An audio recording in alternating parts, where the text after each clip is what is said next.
এইটো ভিডিঅ'ত আলোচনা কৰিম নিয়ন্ত্ৰণ আৰু সমন্বয় এই চেপ্টাৰটোৰ ভিতৰত কি কি ইম্পৰ্টেণ্ট কুৱেশ্যন আছে এ টু জেড এইটো ভিডিঅ'ত আলোচনা কৰিম মই তোমালোকক এইটো ভিডিঅ'ত যিকেইটা কুৱেশ্যন দেখুৱাই দিম সেইকেইটা কুৱেশ্যনৰ ভিতৰত তোমালোক মেট্ৰিকত 100% শিওৰ কমন পাবা মই যিকেইটা কুৱেশ্যন তোমালোকক এইটো ভিডিঅ'ত দেখুৱাই দিম সেইকেইটা কুৱেশ্যন তোমালোক ভালকৈ প্ৰেক্টিছ কৰি যাবা সেইকেইটা কুৱেশ্যনৰ ভিতৰত তোমালোক 100% কমন পাই যাবা এতিয়া আমি চাই লও কি কি ইম্পৰ্টেণ্ট কুৱেশ্যন আছে প্ৰথমতে তোমালোক উলিয়াই লোৱা 115 নং পৃষ্ঠা 115 নং পৃষ্ঠাত দুটা মোস্ট ইম্পৰ্টেণ্ট কুৱেশ্যন আছে তাৰে প্ৰথম ইম্পৰ্টেণ্ট কুৱেশ্যনটো হ'ল মই লিখিয়া থৈ দিছো একজন আৰু ডেনড্ৰাইটৰ মাজত পাৰ্থক্য লিখা এটো কুৱেশ্যন মোস্ট ইম্পৰ্টেণ্ট এইবাৰৰ কাৰণে নেক্সট ইম্পৰ্টেণ্ট কুৱেশ্যনটো হ'ল আমাৰ দেশত স্নায়ু সংবেদন কেনেদৰে প্ৰেৰণ হয় এটো কুৱেশ্যন মোস্ট ইম্পৰ্টেণ্ট দে কুৱেশ্যনটো কি কলো আমাৰ দেশত স্নায়ু সংবেদন কেনেদৰে প্ৰেৰণ হয় এটো কুৱেশ্যন মোস্ট ইম্পৰ্টেণ্ট এইবাৰৰ কাৰণে নেক্সট তোমালোক উলিয়াই লোৱা 116 নং পৃষ্ঠা 116 নং পৃষ্ঠাৰ পৰা চাবা দুটা মোস্ট ইম্পৰ্টেণ্ট কুৱেশ্যন আছে তাৰে প্ৰথম ইম্পৰ্টেণ্ট কুৱেশ্যনটো হ'ল প্ৰতিক্ৰিয়া কি উদাহৰণ দিয়া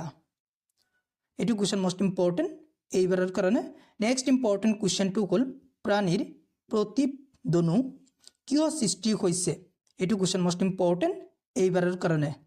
নেক্সট তোমালোক উলিয়াই লোৱা 117 নং পৃষ্ঠা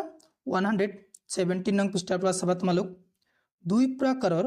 প্ৰান্তীয় স্নায়ু কি এটো কুৱেশ্যন মোস্ট ইম্পৰ্টেণ্ট এইবাৰৰ কাৰণে নেক্সট তোমালোক চাবা আমাৰ মস্তিষ্কৰ বিভিন্ন অংশসমূহৰ নাম লিখা এটো কুৱেশ্যন মোস্ট ইম্পৰ্টেণ্ট এইবাৰৰ কাৰণে তোমালোক উত্তৰত লিখিবা আমাৰ মস্তিষ্কৰ বিভিন্ন অংশসমূহৰ নাম হ'ল প্ৰমস্তিষ্ক মধ্য মস্তিষ্ক আৰু পশ্চ মস্তিষ্ক বুজি পাইছা নেক্সট তোমালোক উলিয়াই লোৱা 119 নং পৃষ্ঠা 119 নং পৃষ্ঠাত কেইটামান মোস্ট ইম্পৰ্টেণ্ট কুৱেশ্যন আছে তাৰে প্ৰথম ইম্পৰ্টেণ্ট কুৱেশ্যনটো হ'ল পেশী কোষবোৰে কেনেকৈ আকৃতি সলনি কৰে এটো কুৱেশ্যন মোস্ট ইম্পৰ্টেণ্ট এইবাৰৰ কাৰণে নেক্সট ইম্পৰ্টেণ্ট কুৱেশ্যনটো হ'ল প্ৰশ্নলীৰ 1 3 আৰু 5 এই তিনিটা কুৱেশ্যন মোস্ট ইম্পৰ্টেণ্ট এইবাৰৰ কাৰণে এতিয়া তোমালোক উলিয়াই লোৱা 122 নং পৃষ্ঠা 122 নং পৃষ্ঠাত চাবা তোমালোক কি ইম্পৰ্টেণ্ট কুৱেশ্যন আছে উদ্ভিদৰ সঞ্জীৱনী পদাৰ্থ কেইটাৰ নাম হ'ল অক্সিন জিবাৰেলিন সাইটোকাইনিন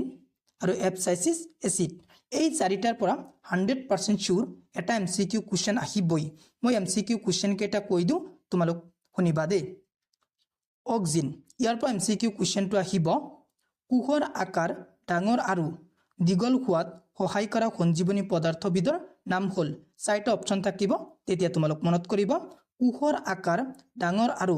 দীঘল হোৱাত সহায় কৰা সঞ্জীৱনী পদাৰ্থটোৰ নাম হ'ল অক্সিন বুজি পালা মোস্ট ইম্পৰ্টেণ্ট দে এটো MCQ question next important MCQ কুৱেশ্যনটো হ'ল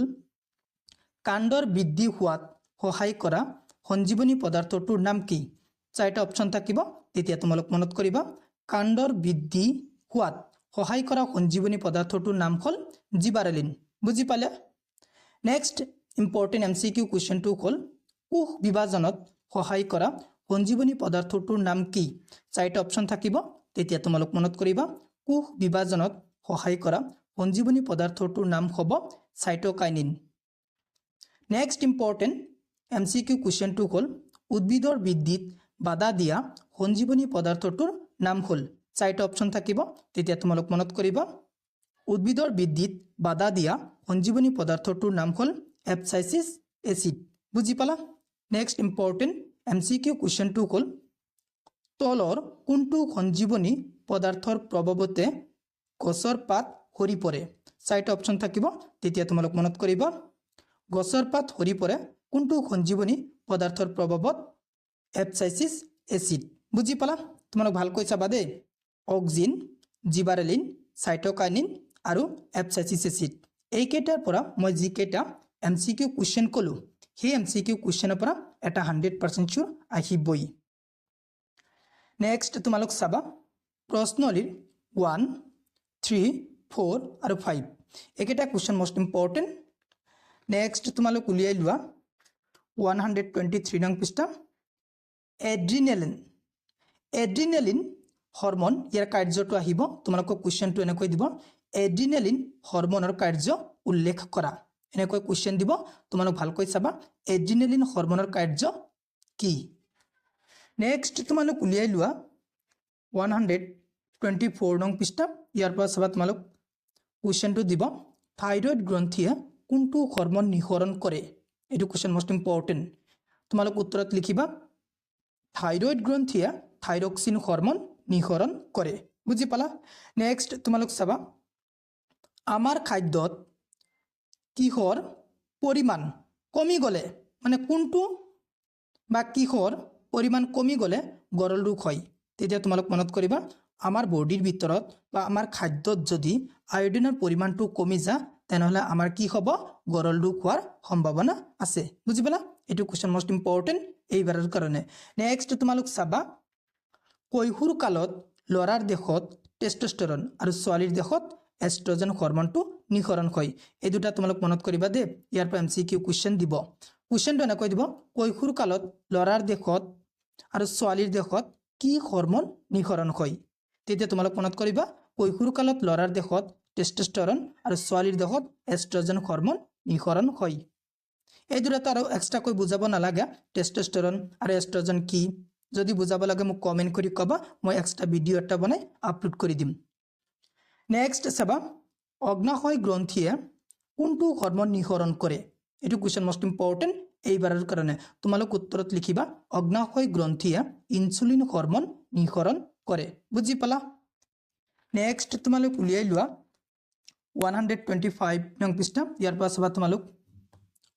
দেহৰ হৰমন নিঃসৰণৰ সময় আৰু পৰিমাণ নিৰ্ধাৰণৰ কোনটো পদ্ধতিৰ দ্বাৰা কৰা হয় তোমালোক উত্তৰত লিখিবা ফিডব্যাক পদ্ধতিৰ দ্বাৰা বুজি পালা নেক্সট চাবা প্ৰশ্নলীৰ 2 আৰু 4 এই দুটা কোৱেশ্চন মোস্ট ইম্পৰ্টেন্ট নেক্সট চাবা তোমালোক অনুশীলনীৰ 1 2 এই দুটা কোৱেশ্চন মোস্ট ইম্পৰ্টেন্ট এতিয়া তোমালোক উলিয়াই লোৱা 126 নং পৃষ্ঠা 126 নং পৃষ্ঠাৰ পৰা চাবা 3 5 7 10 আৰু 12 একেটা কোৱেশ্চন মোস্ট ইম্পৰ্টেন্ট এইবাৰৰ কাৰণে হৈ গল নিয়ন্ত্ৰণ আৰু সমন্বয় এই চেপ্টাৰটোৰ ভিতৰত থকা মোস্ট ইম্পৰ্টেন্ট কোৱেশ্চন কেইটা মই তোমালোকক এইটো ভিডিঅত কৈ দিলো যদি তোমালোকৰ কোনোবা এটা কোৱেশ্চনৰ উত্তৰ লাগে মোক কমেন্ট কৰি কবা মই তোমালোকক এইটো কোৱেশ্চনৰ উত্তৰ দিবলৈ চেষ্টা কৰিম আৰু এমসিকিউ কোৱেশ্চন বিলাক মই গ্ৰুপত দি দিম যদি কোনোবা এটা ষ্টুডেন্টে গ্ৰুপত জয়েন কৰা নাই ডেসক্ৰিপচনত লিংক আছে জয়েন কৰি লবা যদি তুমি মোৰ চেনেলত প্ৰথমবাৰৰ মোৰ চেনেলটো সাবস্ক্ৰাইব কৰিবা thank you watching the video